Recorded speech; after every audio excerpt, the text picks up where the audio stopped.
Bonjour, j'espère que vous allez bien, vous avez passé une agréable journée. On va faire le résumé de l'actualité du Real de Madrid du 24 avril 2026. On commence avec Florentino Pérez qui a confirmé Vinicius Junior aura un contrat XXL et deviendra le joueur le mieux payé de tout l'effectif, dépassant même Kylian Mbappé. Bon, moi je vois cette prolongation de Vinicius, c'est bien qu'un simple contrat, hein, c'est une déclaration de pouvoir. Le club sécurise son joueur le plus déstabilisant. Celui-ci incarne la transition post Cristiano Ronaldo et l'offre XXL est cohérente avec son impact sportif et marketing. C'est vrai, mais il y a des doutes. Les exigences de ces agents montrent une tension classique dans les négociations modernes. Mais la volonté du joueur de rester est déterminante. Florentino Pérez envoie un message clair à Kylian Mbappé. Personne n'est au-dessus du projet, mais les performances sont récompensées. Donc, prolonger jusqu'en 2030 protège le club comme toute tentative extérieure, notamment les Saoudiens. C'est un choix stratégique qui garantit stabilité, continuité et Vinicius est aujourd'hui le visage du Real de Madrid. Et aussi, ce contrat va confirmer définitivement que Vinicius est le leader offensif du présent et du futur du Real de Madrid. Qu'est-ce que vous en pensez? En parlant du futur du Real de Madrid, on a le Real de Madrid qui considère John Martin comme la priorité numéro un pour renforcer le poste de défenseur central. Donc, ils étudient actuellement les options pour réduire sa clause libératoire à 50 millions. Bon, dans la logique du Real de Madrid, s'il cible John Morin, c'est parfaitement cohérent. Le club anticipe toujours avant d'être en difficulté et la défense centrale nécessite progressivement du sang neuf. Il faut noter que son profil est jeune, il est espagnol, il est déjà expérimenté et il correspond aux critères historiques madrilènes. Là où le Real se distingue, c'est dans les négociations. Ils vont éviter de payer la clause pleine et c'est une priorité stratégique. L'idée d'inclure des actifs comme Kubo et des jeunes de la Castilla illustre cette intelligence économique. Donc, on est dans une approche similaire aux dossiers récents comme Chouameni, investissement maîtrisé mais avec fort potentiel. Martin, lui, il ne serait pas une star immédiate, mais un pilier en devenir. C'est exactement ce que recherche le Real de Madrid pour accompagner Militao, Hussein sur le long terme et préparer l'après-cadre actuel sans rupture brutale. Bon, il y a un constat incroyable, hein. Vinicius et Mbappé, ils ne sont vraiment pas compatibles parce qu'ils sont impliqués que dans 6% des buts. Franchement, cette relation Mbappé-Vinicius aujourd'hui, c'est un chantier, c'est plus qu'un problème. Au Real de Madrid, les grandes associations offensives ont toujours nécessité du temps. Les statistiques sont faibles, mais ça ne traduit pas un échec. Un échec autant pour moi, mais un manque d'automatisme. Les deux joueurs occupent des zones similaires et ont des instincts dominants différents. L'un crée, l'autre conclut. C'est là que l'entraîneur du Real de Madrid, le futur entraîneur ou l'actuel entraîneur doit structurer cette cohabitation. Le vrai jeu, c'est le collectif. Il faut maintenir l'équilibre sans sacrifier l'efficacité.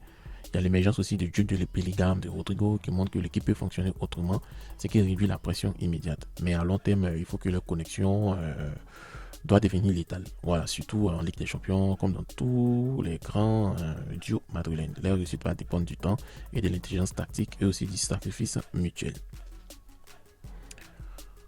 On va parler encore de Mercato. On a le Real de Madrid qui cible un Galactique sur 10 ans, mais le transfert est complexe face à la rigidité financière du Bayern de Munich.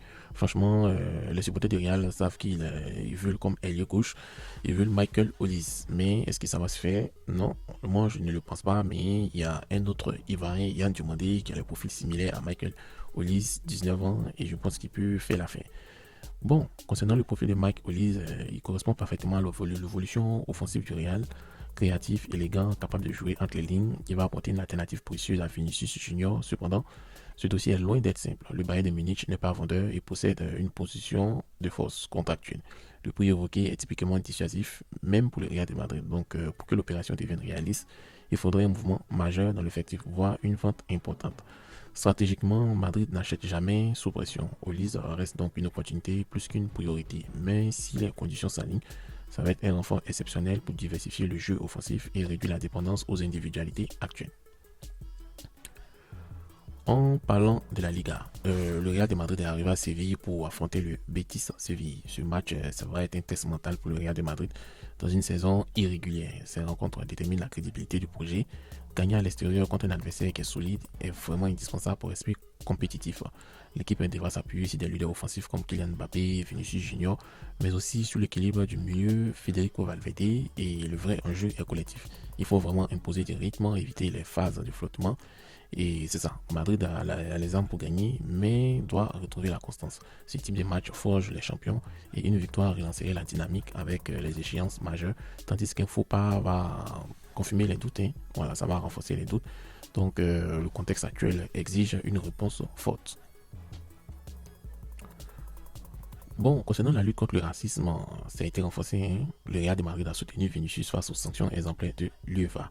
En tout cas, l'UEFA a frappé fort et il est puni après les insultes contre Vinicius. Donc, la situation impliquant Vinicius et Prestiani dépasse le cadre sportif. L'UEFA envoie un signal fort et le Real de Madrid joue un rôle clé dans cette bataille. Le club protège son joueur, devenu symbole d'une lutte plus large contre le racisme dans le football européen.